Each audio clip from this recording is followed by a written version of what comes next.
إن الحمد لله نحمده ونستعينه ونستغفره ونعوذ بالله من شرور أنفسنا ومن سيئات أعمالنا من يهده الله فلا مضل له ومن يضلل فلا هادي له وأشهد أن لا إله إلا الله وحده لا شريك له تعالى عن النذير والمثيل والشبيه وأشهد أن محمدًا عبده ورسوله أرسله بالهدى بشيرًا ونذيرًا بين يدي الساعة أما بعد فإن أصدق الحديث كتاب الله وإن أفضل الهدي هدي محمد صلى الله عليه وسلم وشر الأمور محدثاتها وكل محدثة بدعة وكل بدعة ضلالة وكل ضلالة في النار عباد الله أوصيكم وإياي أولا بتقوى الله يا أيها الذين آمنوا اتقوا الله حق تقاته ولا تموتن إلا وأنتم مسلمون صدق الله. ആദരണീയരായ സത്യവിശ്വാസികളെ, സത്യവിശ്വാസിനികളെ, ജഗന്നിയന്താവായ സർവലോക പരിപാലകനായ അല്ലാഹു സുബ്ഹാനഹു വ തആലയുടെ വിധിവിലക്കുകൾ പടച്ച തമ്പുരാന്റെ കലാമായ വിശുദ്ധ ഖുർആനിൽ നിന്നും അന്ത്യദൂതരായ റസൂലുള്ളാഹി സ്വല്ലല്ലാഹു അലൈഹി വസല്ലമയുടെ തിരുവചനങ്ങളിൽ നിന്നും യഥാവിധി മനസ്സിലാക്കി തഖ്വയോടുകൂടി നിലകൊള്ളണമെന്ന് എന്നോടും നിങ്ങളോടും വസിയത്ത് ചെയ്യുകയാണ്. അല്ലാഹു സുബ്ഹാനഹു വ തആല അവൻ ഇഷ്ടപ്പെടുന്ന അവൻ്റെ അടിയാറുകളിൽ മുത്തഖികളിലും മുഖ്ലിസുകളിലും ഉൾപ്പെടുത്തി നമ്മെ അനുഗ്രഹിക്കുമാറാകട്ടെ. നമ്മുടെ ജീവിതത്തിൽ അറിഞ്ഞും അറിയാതെയും ചെയ്ത എല്ലാ പാപങ്ങളും അല്ലാഹു നമുക്ക് പുറത്തു തരുമാറാകട്ടെ. വരും കാല ജീവിതം അള്ളാഹുവിന് തൃപ്തികരമായ നിലയിൽ കഴിഞ്ഞുകൂടാനുള്ള ഭാഗ്യവും നാഥനായ അള്ളാഹു നമുക്ക് നൽകി അനുഗ്രഹിക്കുമാറാണ്. സഹോദരങ്ങളെ, സത്യവിശ്വാസികൾ, മുസ്ലിം സമൂഹം പലവിധ ആഭ്യന്തര പ്രശ്നങ്ങൾ പേറുന്ന ഒരു സമുദായമാണ്.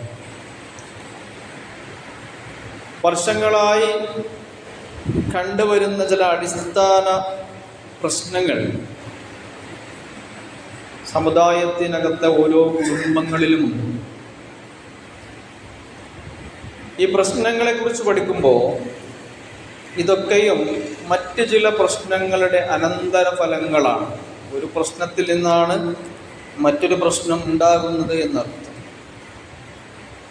മുസ്ലിം സമുദായത്തിൻ്റെ പ്രശ്നങ്ങളെന്ന് പറയുമ്പോൾ അത് ഇതര സമുദായങ്ങളിൽ ഇല്ല എന്ന് അർത്ഥമില്ല. ഇതര സമുദായങ്ങളിലും ഇതിലേറെ ഞാൻ സൂചിപ്പിക്കാൻ പോകുന്ന പ്രശ്നങ്ങളുണ്ട്.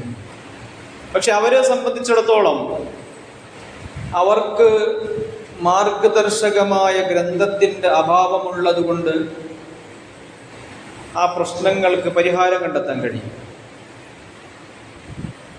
നമ്മളുടെ പ്രത്യേകത പ്രശ്നപരിഹാരത്തിനുതകുന്ന വിശുദ്ധ ഖുർആനും തിരുവചനങ്ങളും നമ്മളിൽ ഉണ്ടായിട്ടും നമ്മൾ അതിൽ നിന്നും പരിഹാരം തേടുന്നില്ല എന്നുള്ളതാണ്. ഞാനിന്ന് പറയാൻ ആഗ്രഹിക്കുന്ന ഈ പ്രശ്നങ്ങളിലെ ഏറ്റവും പ്രധാനപ്പെട്ട ഒരു പ്രശ്നം നമ്മളൊക്കെ ജനറേഷൻ ഗ്യാപ്പ് എന്ന് പറയുന്ന തലമുറകൾ തമ്മിലുള്ള വിടവിൻ്റെ ഒരു വലിയ പ്രശ്നം. 3 തലമുറകൾ നമ്മുടെ വീട്ടിലുണ്ട് എങ്കിൽ അതിൽ ആദ്യ തലമുറയുടെയും ഏറ്റവും പുതിയ തലമുറയുടെയും ഇഷ്ടാനിഷ്ടങ്ങളും രീതികളും സ്വഭാവങ്ങളും ഒക്കെ പരിശോധിച്ചു കഴിഞ്ഞാൽ ഈ ഗ്യാപ്പ് നമുക്ക് വളരെ പെട്ടെന്ന് മനസ്സിലാക്കാൻ കഴിയും. അടുത്ത 2 തലമുറകൾ തമ്മിൽ ഒരു പക്ഷേ ഈ ഗ്യാപ്പ് പെട്ടെന്ന് മനസ്സിലായിക്കൊള്ളണം എന്നില്ല. ഗ്യാപ്പ് വലിയ തോതിലുണ്ട്. അത് തലമുറകൾ തമ്മിൽ മാത്രമല്ല. ഇപ്പൊ ആധുനിക പഠനം അനുസരിച്ചിട്ട് ഇപ്പൊ കഴിഞ്ഞ വർഷം മുതൽ ജനിക്കാൻ പോകുന്ന കുട്ടികൾക്ക് മറ്റൊരു പേരാണ് ബീറ്റ ജനറേഷൻ എന്നാണ് അവരറിയപ്പെടുന്നത്. അപ്പം ആധുനിക കാലഘട്ടത്തെ സംബന്ധിച്ചിടത്തോളം ഓരോ കൊല്ലവും ജനിക്കുന്ന ഓരോ കുട്ടിക്കും അതിനു മുമ്പ് ജനിക്കുന്ന കുട്ടികളുമായിട്ട് വലിയ തോതിലുള്ള വിടവ് നിലനിൽക്കുന്നുണ്ട് എന്ന് പറയപ്പെടുന്നുണ്ട്. ഈ ജനറേഷൻ ഗ്യാപ്പിന്റെ ഏറ്റവും വലിയൊരു പ്രശ്നം മുസ്ലിങ്ങളാണ് നമ്മളെന്നുള്ള നിലക്ക് നമ്മളിത് മനസ്സിലാക്കി വെക്കേണ്ടതാണ്. എന്തുകൊണ്ടാണ് ഇങ്ങനെ സംഭവിക്കുന്നത്? ഈ പ്രശ്നം ആളുകൾ തമ്മിലുള്ള ഇടപെടലുകളിലാണ് ഈ സംഘർഷം ആദ്യം നമുക്ക് മനസ്സിലായി തുടങ്ങുന്നത്. വീട്ടിലുള്ളവർക്ക് ആ വീട്ടിലെ ചെറുപ്പത്തിന്റെ ആവശ്യങ്ങളെ കുറിച്ചുള്ള ധാരണയില്ലായ്മ. എന്താണ് പുതുതലമുറയുടെ ആവശ്യം? പുതുതലമുറ എന്ന് പറയുമ്പോഴത്തേക്കും കുട്ടികൾ എന്ന അർത്ഥം മാത്രമല്ല ഞാൻ ഉദ്ദേശിക്കുന്നത്. നമുക്ക് ശേഷം അവർ മുതിർന്നവർ എന്നുള്ള നിലയ്ക്ക് നമ്മളെ മനസ്സിലാക്കിയാൽ സല്ലല്ലാഹു അലൈഹി വസല്ലം മുതിർന്നവരെ ബഹുമാനിക്കാത്തവരും ചെറിയവരോട് കരുണ കാണിക്കാത്തവരും നമ്മിൽപ്പെട്ടവനല്ല എന്ന് പറഞ്ഞൊരു ഹദീസ് ഉണ്ടല്ലോ. മല്ലം യുവഖിർ കബീറന വലം യർഹം സഗീറന ഫലൈസ മിന്ന. അപ്പൊ തന്റെ പ്രായത്തിന് മുകളിലുള്ളവരോടും തന്റെ പ്രായത്തിന് താഴെയുള്ളവരോടും പുലർത്തേണ്ടുന്ന പെരുമാറ്റ രീതികളെ കുറിച്ചിട്ടാണ് അല്ലാഹുവിന്റെ റസൂൽ പറഞ്ഞു കൊടുക്കുന്നത്. ആ നിലക്ക് പരിശോധിക്കപ്പെടുമ്പോൾ നമ്മൾ ഈ ഒരു തലത്തിൽ നിന്ന് എൻ്റെ മുകളിൽ എന്നേക്കാൾ പ്രായം കൂടി വരും, എൻ്റെ താഴെ എന്നേക്കാൾ പ്രായം കുറഞ്ഞവരും, ഈ ഒരു നിലക്ക് വേണം ഈ ഗ്യാപ്പ് അല്ലെങ്കിൽ ജനറേഷൻ മനസ്സിലാക്കാൻ. അത് ഓരോരുത്തരും അവരുടേതായ നിലക്ക് മനസ്സിലാക്കേണ്ടുന്ന സംഗതിയാണ്. അപ്പൊ എൻ്റെ താഴെയുള്ളവരിൽ എന്നേക്കാൾ പ്രായം കുറഞ്ഞവരെ സംബന്ധിച്ച് അവരുടെ ആവശ്യം എന്താണ്, അവരുടെ നീഡ്സ്, അവരുടെ ആവശ്യങ്ങളിൽ ശറഅ് അനുവദിക്കുന്ന ആവശ്യങ്ങളുണ്ടാവും, ശറഅ് അനുവദിക്കാത്ത ആവശ്യങ്ങളുണ്ടാവും. ഇസ്ലാം അനുവദിച്ച ആവശ്യങ്ങളുണ്ടാവും, ഇസ്ലാം അനുവദിക്കാത്ത ആവശ്യങ്ങളുണ്ടാവും. ഇസ്ലാം അനുവദിക്കാത്ത ആവശ്യങ്ങളുടെ വിഷയത്തിൽ നമുക്കതങ്ങ് പാടില്ല എന്ന് പച്ചക്ക് പറയാം. അത് നഹിയു അനിൽ മുൻകറിന്റെ ഭാഗമാണ്. അമ്രു മഅറൂഫ്, നന്മ കൽപ്പിക്കുക, തിന്മ വിരോധിക്കുക. തിന്മ വിരോധിക്കുക എന്നതിന്റെ ഭാഗമായിട്ട് ഇസ്ലാം അനുവദിക്കാത്ത ഏതു കാര്യവും അത് ഏത് തലമുറയുടെ ഭാഗത്ത് നിന്നാണെങ്കിലും നിസ്സങ്കോചം നമുക്ക് തടസ്സപ്പെടുത്താവുന്നത്. പക്ഷെ ഇസ്ലാം അനുവദിച്ച കാര്യമാണ്. ഇസ്ലാം അനുവദിച്ച കാര്യങ്ങൾ എന്താണ്? ഇസ്ലാം നിരോധിച്ച കാര്യങ്ങൾ വളരെ വ്യക്തമാണ്. അൽ ഹലാലു ബയ്യിൻ വൽ ഹറാമു ബയ്യിൻ. ഹലാല് വ്യക്തമാണ്, ഹറാം വ്യക്തമാണ്. അപ്പോ ഇസ്ലാം നിരോധിച്ചിട്ടില്ലാത്ത ഒരു ആവശ്യമാണ് നമ്മുടെ താഴെയുള്ള തലമുറയ്ക്കുള്ളതെങ്കിൽ ശറഈയായ നിലക്ക് അത് നിറവേറ്റാൻ പറ്റാതെ വരുമ്പോൾ, എങ്ങനെയാണ് ശറഈയായ നിലക്ക് അത് നിറവേറ്റാൻ പറ്റാതെ വരുമ്പോൾ, ശറഈയായ നിലക്ക് അനുവദിക്കപ്പെടാത്തൊരു സംഗതിയാണെങ്കിൽ വളരെ വ്യക്തമായിട്ട് തന്നെ ആ വിഷയം നമുക്ക് ഒരു ധരിപ്പിക്കാൻ കഴിയും. ഇത് ഇസ്ലാമിൽ അനുവദിക്കപ്പെട്ട കാര്യമില്ല, അതുകൊണ്ട് ഇതിൽ നിന്നും മാറി നിൽക്കണം. അനുവദിച്ച കാര്യമാകുമ്പോൾ, അനുവദിച്ച കാര്യങ്ങൾ മാതാപിതാക്കളാവട്ടെ, മുതിർന്നവരാവട്ടെ, തനിക്ക് മുമ്പുള്ള തലമുറയാവട്ടെ, തന്നേക്കാൾ പ്രായം കൂടിയവരാവട്ടെ, അത് പാടില്ല എന്ന് ഇളയ തലമുറയോട് പറയുമ്പോഴാണ് സംഘർഷം ഉടലെടുക്കുക. എന്തുകൊണ്ട് എന്നൊരു ചോദ്യം അപ്പോഴോടെ വരിക. എനിക്കെന്തുകൊണ്ട് അത് പറ്റില്ല? അത് ഇസ്ലാമിൽ നിരോധിക്കപ്പെട്ടതല്ലല്ലോ, അത് അള്ളാഹുവിന്റെ കലാമിൽ പാടില്ല എന്ന് പറഞ്ഞതല്ലല്ലോ.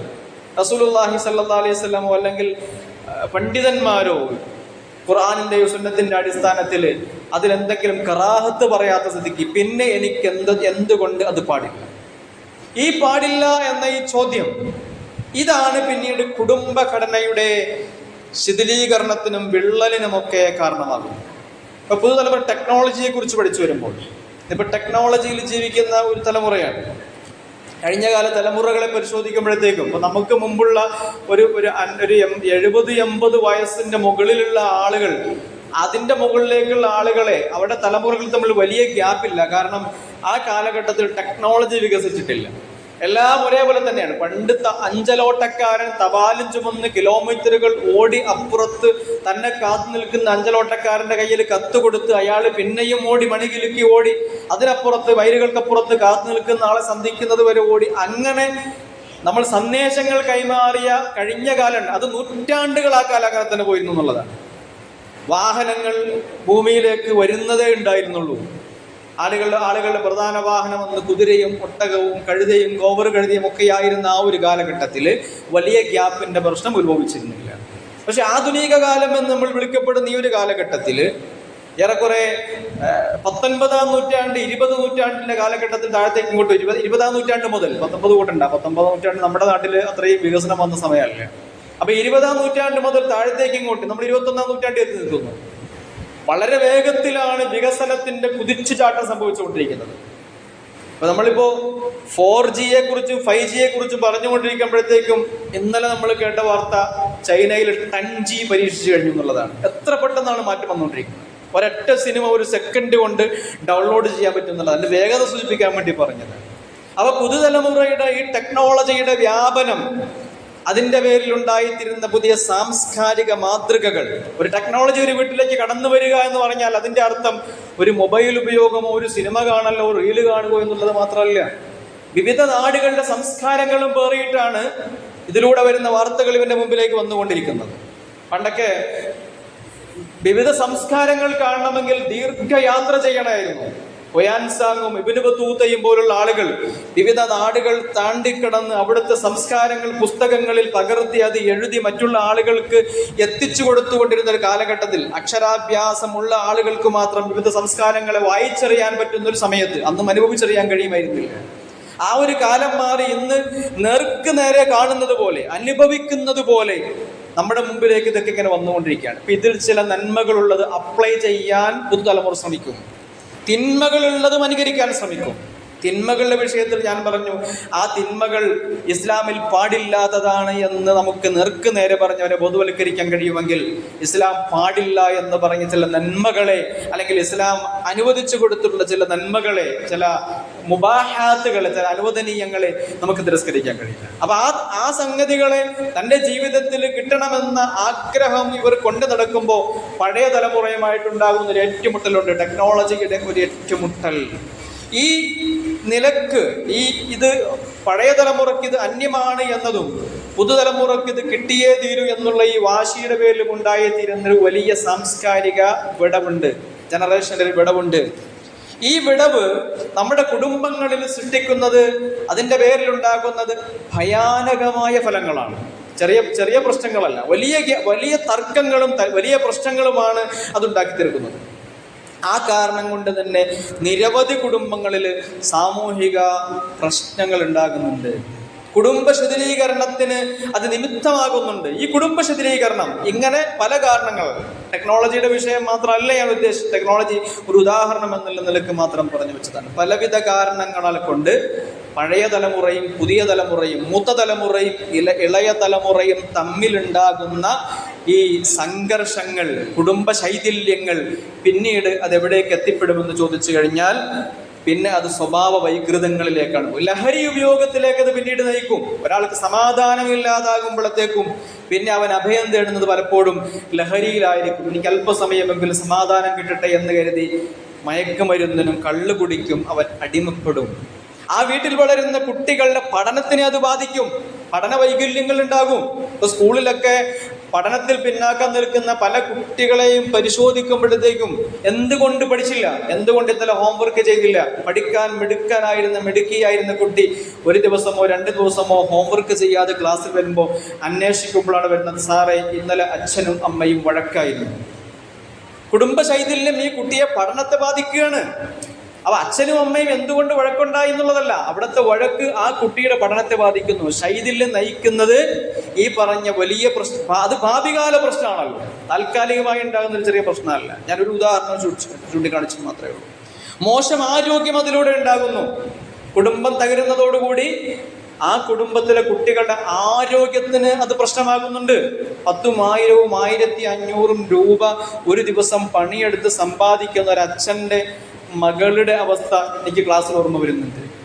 ഭക്ഷണം കഴിക്കാതെ വീട്ടിൽ സ്കൂളിൽ വരുന്നു. എന്തേ ചോദിച്ചു?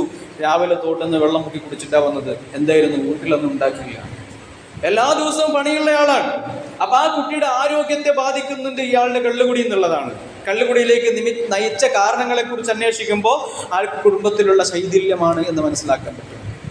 അപ്പൊ ഇത്തരത്തിലുള്ള നിലവാര തകർച്ചകൾ, അതിൻ്റെ പേരിലുണ്ടാകുന്ന വിവാഹമോചനങ്ങൾ, അതിൻ്റെ പേരിലേക്ക് തെരുവിലേക്ക് എത്തിപ്പെടുന്ന യുവാക്കളും കുട്ടികളുമൊക്കെ. തെരുവുകൾ പലപ്പോഴും വൈകുന്നേരങ്ങളിൽ നിറഞ്ഞിരിക്കുകയാണല്ലോ.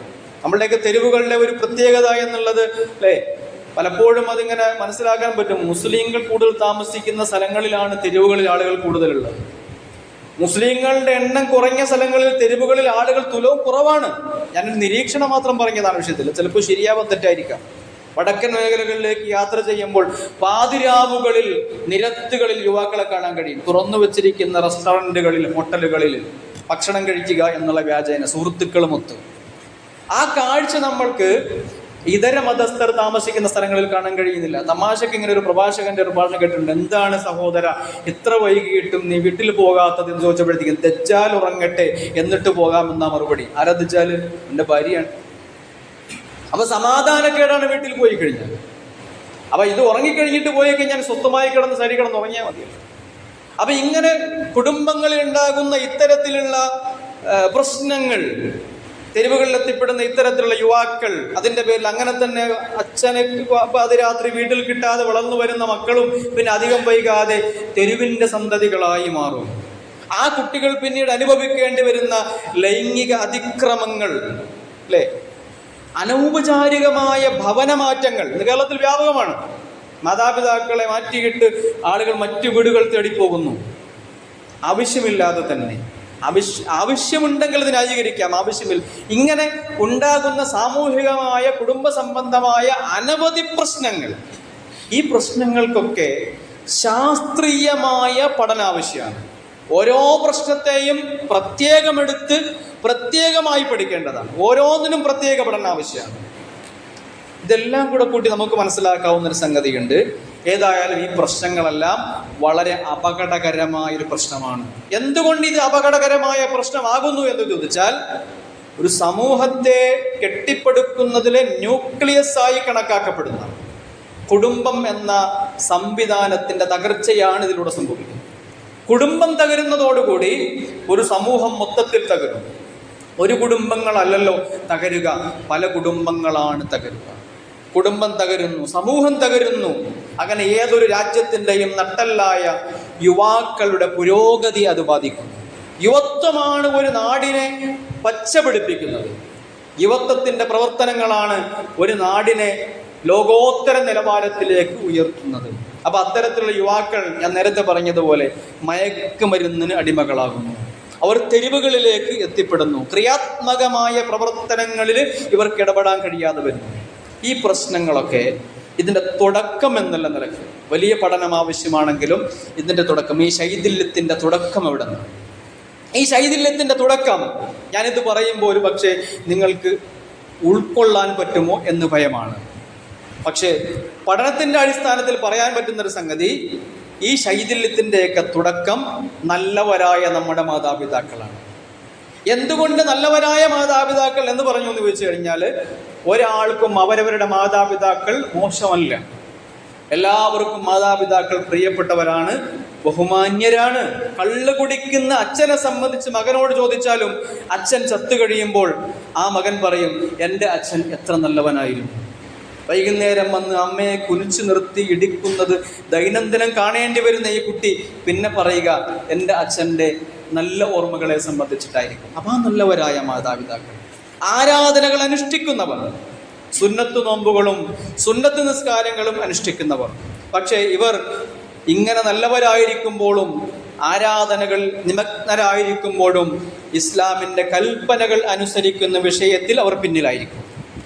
ഇസ്ലാമിനെ സംബന്ധിച്ചവർ മനസ്സിലാക്കി വെച്ചത് കേവലം റമദാൻ മാസത്തിലെ നോമ്പും അല്ലെങ്കിൽ സുന്നത്ത് നോമ്പുകളും 5 നേരത്തെ നിസ്കാരവും മറ്റു സുന്നത്ത് നിസ്കാരവും ഖുർആനോത്തും ദിക്റും എന്ന് മാത്രമായതുകൊണ്ട് അതിനപ്പുറത്തുള്ള ഇസ്ലാമിൻ്റെ അധ്യാപനങ്ങൾ ഇവർ അറിയാതെ വരുമ്പോൾ, കളവ് ഇവർ പറയാൻ തുടങ്ങുമ്പോൾ, മക്കളോടക്കം ചതി ചെയ്തു തുടങ്ങുമ്പോൾ, അതിനൊക്കെയും തങ്ങളുടേതായ ന്യായീകരണങ്ങളുടെ പിന്നാലെ പോകുമ്പോൾ, അല്ലേ, ഇങ്ങനെയൊക്കെ കാണിക്കുമ്പോഴും ഈ മാതാപിതാക്കൾ എന്നുള്ളത് ഒരാൾക്ക് അയാളുടെ ഒരു മാതാപിതാവാണെങ്കിലും ഈ മനുഷ്യൻ ആ സമൂഹത്തിലൊരു ഭാഗമാണല്ലോ. ഞാനിപ്പോൾ എൻ്റെ മക്കൾക്ക് മാതാപിതാവാണ്, അല്ലേ, നിങ്ങൾക്ക് ഓരോരുത്തർക്കും നിങ്ങളുടെ മാതാപിതാക്കളുണ്ട്, നിങ്ങൾ പല ആളുകളുടെയും മാതാപിതാക്കളാണ്. നിങ്ങളെന്നൊരു വ്യക്തിയെക്കുറിച്ചല്ല ഞാൻ പറയുന്നത്, നിങ്ങളെന്ന വ്യക്തികളടങ്ങുന്ന ഈ സമൂഹത്തിൻ്റെ അവസ്ഥയെ സംബന്ധിച്ചിട്ടാണ്. നമ്മൾ നമ്മളുടെ പ്രവർത്തനങ്ങൾക്ക് ന്യായീകരണങ്ങൾ കണ്ടെത്തിക്കൊണ്ടിരിക്കുമ്പോഴും നമ്മൾ പറയുന്നത് ഞാനൊരു മുസ്ലിമാണ് എന്നാണ്. മുസ്ലിമായ ഞാൻ ചെയ്യുന്ന അരുതായികൾക്ക് ന്യായീകരണം കണ്ടെത്തുന്ന ഞാൻ പിതാവായി പോയി എന്നതാണ് പ്രശ്നം. ഞാനൊരു മാതാവായി പോയി എന്നതാണ് ഞാനത് പ്രശ്നം. അപ്പം നിസ്കരിക്കാൻ വേണ്ടിയൊക്കെ മക്കളോട് കണിശമായി പറയുന്ന ചില ആൾക്കാരുണ്ട്. ചെറുപ്പത്തിൽ മക്കളെ വളർത്തുമ്പോൾ അങ്ങനെ തന്നെ വളർത്തണം എന്നാണ്. 7 വയസ്സാകുമ്പോൾ നിസ്കരിക്കാൻ കൽപ്പിക്കണം, 10 വയസ്സായിട്ട് നിസ്കരിച്ചില്ലെങ്കിൽ അടിക്കണം. ഈ കുട്ടി മാതാപിതാക്കളൊന്നും ആദ്യം മനസ്സിലാക്കുന്നത് ഇസ്ലാമിൻ്റെ വിഷയത്തിലുള്ള കണിശതയെ സംബന്ധിച്ചിട്ടാണ്. പക്ഷെ പിന്നീട് കുട്ടിയുടെ പഠനം മുമ്പോട്ട് പോയി കഴിയുമ്പോൾ ഉമ്മയ്ക്കും ബാപ്പയ്ക്കും അറിയില്ലാത്ത ഖുർആനും ഹദീസും പഠിച്ചു തുടങ്ങുന്നത് മുതലാണ് കുടുംബത്തിൽ അടുത്ത പ്രശ്നം ഉത്ഭവിച്ചു തുടങ്ങുക. ഇത്രയും കാലം എനിക്കറിയില്ലാത്ത ഇസ്ലാമുമായിട്ടാണോ നീ ഇപ്പോൾ ഈ വീട്ടിലേക്ക് വന്നിട്ടുള്ളത്? ഈ നന്മകളെ സംബന്ധിച്ച് മാതാപിതാക്കൾക്ക് പറഞ്ഞു കൊടുക്കുമ്പോൾ അവർക്ക് അത് മനസ്സിലാക്കാനോ അത് ഉൾക്കൊള്ളാനോ വരുന്ന മടിയുണ്ടല്ലോ. അവിടെ പിന്നെ വരുന്നത് ബാപ്പയായ ഞാൻ പറയുന്നത് നീ കേട്ടാൽ മതി എന്നുള്ളതാണ്. ഉമ്മയായ ഞാൻ എൻ്റെ കാരണവന്മാരിൽ നിന്നും കേട്ടുവന്ന കുടുംബപരമായി നമ്മൾ ആചരിച്ചു എന്ന് വന്നിരുന്ന ഇത്തരം സംഗതികൾ നമ്മൾ അനുഷ്ഠിക്കാതെ പറ്റില്ല, നിന്റെ പുതിയ ഇസ്ലാം ഇവിടെ വേണ്ട എന്നുള്ളതായിരിക്കും. അപ്പോൾ തങ്ങൾക്ക് ചെയ്യാൻ പറ്റുന്ന നന്മകൾ മാത്രം അംഗീകരിക്കുക എന്നുള്ളതാണ്. അതിന് നാട്ടുന്യായീകരണങ്ങൾ അവലംബിക്കുക എന്നുള്ളതല്ല. ഇപ്പൊ സിഗരറ്റ് വലിക്കുന്ന ഒരാൾക്ക് അയാളുടെ മുമ്പിൽ നിങ്ങൾ എത്ര ഖുർആൻ ഹദീസ് ഓതി കൊടുത്തിട്ട് ഈ സിഗരറ്റ് വലി പാടില്ല എന്ന് സമർത്ഥിക്കാൻ ശ്രമിച്ചാലും ഇയാളതൊന്നും അംഗീകരിക്കില്ല. കാരണം ഇയാൾ കണ്ടിട്ടുള്ള എന്താണ്? പള്ളിയിലെ ഇമാം അടക്കം സിഗരറ്റ് വലിക്കുന്നതായി അയാൾ ഒരിക്കലും അംഗീകരിക്കില്ല. അത് നിങ്ങളുടെ പുതിയ ഇസ്ലാമാണെന്നാണ് പറയുക. പള്ളിയിലെ ഇമാമിന് വലിക്കാമെങ്കിൽ, അല്ലെങ്കിൽ എനിക്കറിയാവുന്ന അന്നത്തെ ആ വലിയ പണ്ഡിതൻ, അദ്ദേഹം വലിയ കിതാബ് അറിയുന്ന ആളാണ്, അവർ വലിയ മഹാനായിരുന്നു, വലിയ പ്രാസംഗികനായിരുന്നു, അല്ലെ. അപ്പൊ തിന്മകളുടെ വിഷയത്തിൽ ന്യായീകരണങ്ങൾ പിന്നെ ഉണ്ടാക്കിക്കൊണ്ടിരിക്കുമ്പോൾ മക്കളായ നമ്മളോടൊരു ചോദ്യം ബാക്കി നിൽക്കുന്നുണ്ട്. എന്ത് സമീപനമാണ് മാതാപിതാക്കളുടെ ഇത്തരം തിന്മകളുടെ വിഷയത്തിൽ നമ്മൾ അനുവർത്തിക്കുക? നമ്മൾ എങ്ങനെയാണ് അവരെ തിരുത്തുക? ഇപ്പൊ അനിവാര്യമായ ചില ആവശ്യങ്ങൾ ഞാൻ പറഞ്ഞു തുടങ്ങിയത് മുതിർന്ന തലമുറയും ഇളയ തലമുറയും തമ്മിലുള്ള ജനറേഷൻ ഗ്യാപ്പിനെ സംബന്ധിച്ചിട്ടാണ്. പുതുതലമുറയ്ക്ക് അല്ലെങ്കിൽ ഈ ഒരു കാലഘട്ടത്തിൽ ജീവിക്കുന്ന ഒരു മക്കൾക്ക് മാതാപിതാക്കൾ പറയാണ്, നീ ഇന്ന യാത്ര പോകേണ്ടതില്ല, നീ യാത്ര ചെയ്യാൻ പാടില്ല. ഇയാളെ സംബന്ധിച്ചിടത്തോളം ഈ യാത്ര അനിവാര്യമായിരിക്കാം പലപ്പോഴും. എന്ന് പറഞ്ഞാൽ അയാളുടെ ബിസിനസ്സുമായി ബന്ധപ്പെട്ടോ ഉദ്യോഗവുമായി ബന്ധപ്പെട്ടോ അങ്ങനെ ജീവിതത്തിൻ്റെ അയാളുടെ വൈയക്തികമായ ആവശ്യങ്ങൾക്ക് വേണ്ടി വളരെ അനിവാര്യമായ ഒരു യാത്രയാണ് പിതാവ് ഇടപെട്ട് തടയുന്നതെങ്കിൽ എന്താണ് ഈ മകൻ ചെയ്യുക? ആ യാത്ര അവൻ പോകാതിരുന്നാൽ സംഭവിക്കും, അവൻ്റെ ജോലി പോകും, അല്ലെങ്കിൽ അവൻ്റെ കച്ചവടം നഷ്ടപ്പെടും. നീ കച്ചവടത്തിന് പോവേണ്ടതില്ല, എന്നെ നോക്കി ഇവിടെ വീട്ടിൽ തന്നെ ഇരുന്നോളൂ എന്നൊരു പിതാവ് പറയുകയാണെങ്കിൽ നമ്മളപ്പോഴത്തേക്കും ചിലപ്പോൾ പല കാരണങ്ങളും അതിനുവേണ്ടി തെളിവ് പിടിച്ചു കൊണ്ടുവന്നിരിക്കും. അങ്ങനെയല്ലേ ചെയ്യേണ്ടത്? പക്ഷെ ജീവിക്കണ്ടേ മനുഷ്യൻ ജീവിക്കാനായി പിന്നെ എവിടെ നിന്നാ പണം കിട്ടുക? അപ്പൊ അനിവാര്യമായ യാത്രകൾ ഒഴിവാക്കി ഒരാൾ വീട്ടിലിരിക്കുന്നതോടുകൂടി അവൻ പിന്നെ അബദ്ധങ്ങളിലേക്ക് പോകേണ്ടി വരും, പലിശക്കെടുക്കേണ്ടി വരും, കടം വാങ്ങേണ്ടി വരും, പിന്നെ പിടിച്ചു പറിക്കേണ്ടി വരും, മറ്റു തിന്മകളിലേക്ക് പോകേണ്ടി വരും. ഈ തിന്മകളിലൊക്കെ ഇവൻ പോകാൻ നിമിത്തമാക്കിയത് എന്തെന്ന് ചോദിച്ചു കഴിഞ്ഞാൽ അവനൊരു കച്ചവട യാത്രയിൽ നിന്നും പിതാവ് തടഞ്ഞതാണ്, ഒരു ഉദ്യോഗയാത്രയിൽ നിന്നും തടഞ്ഞതാണ്. അങ്ങനെ വരുമ്പോൾ എങ്ങനെയാണ് പിതാവിൻ്റെ, ഞാൻ ഉദാഹരണം പറയാനല്ലോ, പിതാവിൻ്റെ ഈ ചെയ്തിക്ക് ഇവൻ എങ്ങനെയാണ് അതിന് മറുപടി കൊടുക്കുക?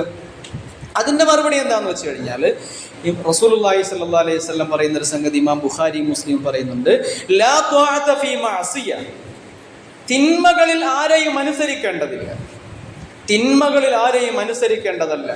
ഇന്നമത്വഅതു ഫിൽ മഅറൂഫി, നന്മകളിൽ മാത്രമേ അനുസരണയുള്ളൂ.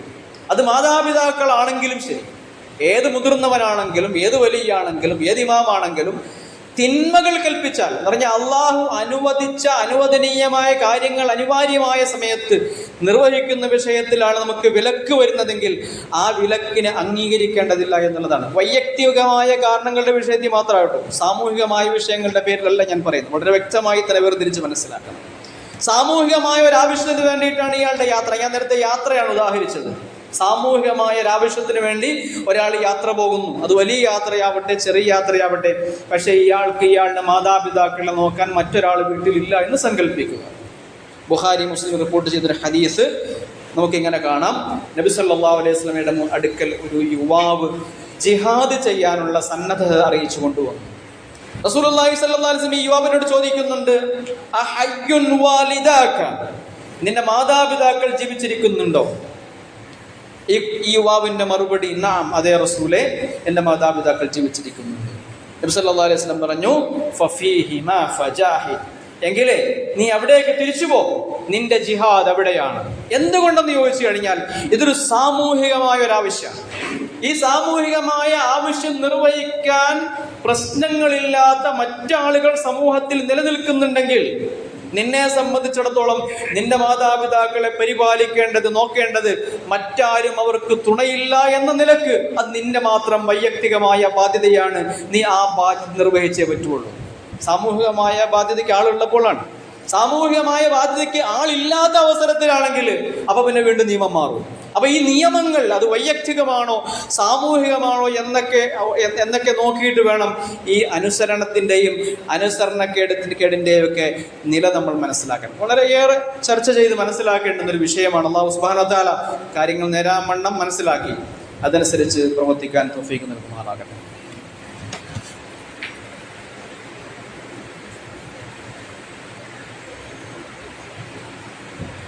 അൽഹംദുലില്ലാഹി റബ്ബിൽ ആലമീൻ വസല്ലല്ലാഹു വസല്ലം അലാ മുഹമ്മദിൻ വആലിഹി വസഹ്ബിഹി അജ്മഈൻ. യാ അയ്യുഹല്ലദീന ആമനു തഖുല്ലാഹ ഹഖ്ക തുഖാതിഹി വലാ തമൂതുന്ന ഇല്ലാ വഅൻതും മുസ്ലിമൂൻ. ബഹുമാനികളായ സത്യവിശ്വാസികളെ, സത്യവിശ്വാസികളെ, അള്ളാഹുവിൻ്റെ തഖ്വ ചെയ്ത് ജീവിക്കുക, കർമ്മങ്ങളെല്ലാം ഇഖ്ലാസോടുകൂടി തന്നെ അനുഷ്ഠിക്കുക. അല്ലാഹു സുബ്ഹാനഹു വ തആല മുത്തഖികളിലും മുഖ്ലിസുകളിലും ഉൾപ്പെടുത്തി നമ്മെ അനുഗ്രഹിക്കുമാറാണ്. മാതാപിതാക്കളോടുള്ള ഇടപെടലുകൾ എങ്ങനെ എന്നുള്ളതാണ് ഇത്തരം വിഷയങ്ങളിൽ നമ്മൾ ചർച്ച ചെയ്തുകൊണ്ടിരിക്കുന്നത്. ഏത് തിന്മയാണ് നമ്മളോട് നമ്മുടെ മാതാപിതാക്കൾ കൽപ്പിക്കുന്നതെങ്കിലും ആ തിന്മകളൊന്നും യഥാർത്ഥത്തിൽ നമ്മൾ അനുസരിക്കേണ്ടത്.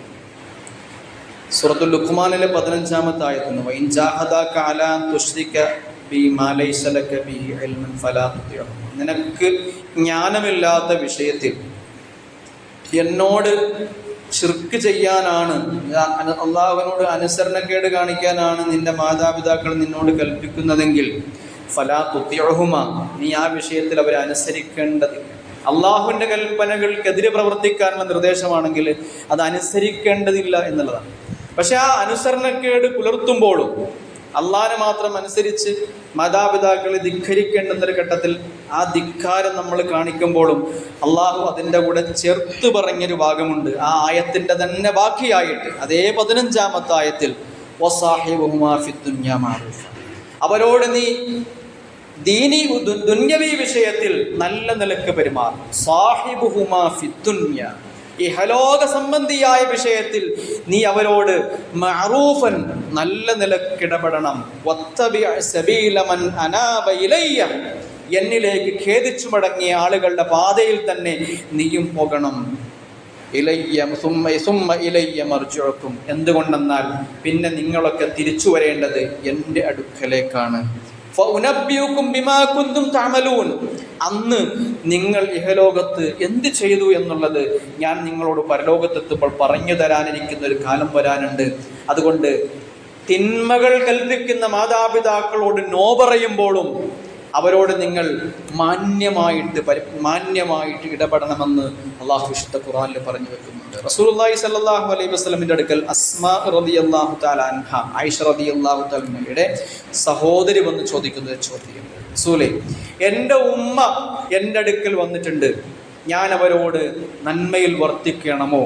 നബി സല്ലല്ലാഹു അലൈഹി വസല്ലം അസ്മാ റളിയല്ലാഹു തആല അൻഹയോട് പറഞ്ഞത്, സിലി ഉമ്മക്കി, നീ നിന്റെ ഉമ്മയോടുള്ള കടപ്പാട് പൂർത്തീകരിക്കുക എന്നുള്ളതാണ്.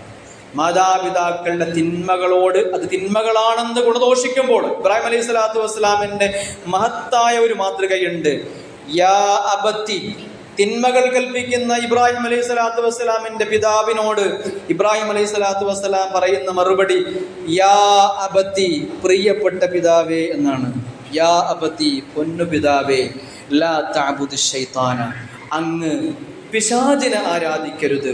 ഇന്ന ശൈത്താന കാന ലിർറഹ്മാനി അസിയ്യ, പിശാച് അള്ളാഹുവിനോട് ധിക്കാരം കാണിക്കുന്നവനാണെന്ന് സ്നേഹത്തോടെ ബഹുമാനത്തോടെ പിതാവിനെ ഗുണദോഷിക്കുന്ന ഇബ്രാഹിം അലൈഹി സ്വലാത്തു വസ്സലാമിൻ്റെ മാതൃകയാണ് നമുക്കുണ്ടാവേണ്ടത്. മാതാപിതാക്കളായാലും ആരായാലും തിന്മകൾ കാണുമ്പോൾ തിന്മയാണെന്ന് പറയാനുള്ള ആർജവും, ആ തിന്മയുടെ വിഷയത്തിൽ ഞാനതിൻ്റെ കൂടെ കൂടുകയില്ല, അള്ളാഹു എന്നോട് കൽപ്പിച്ച നന്മകളോട് ഒപ്പം മാത്രമേ ഞാൻ നിലകൊള്ളൂ എന്ന് ആർജവത്തോടെ പ്രഖ്യാപിക്കുമ്പോഴും അലിവോടെ മാതാപിതാക്കളോട് ഇടപെടാൻ നമുക്ക് കഴിയണം.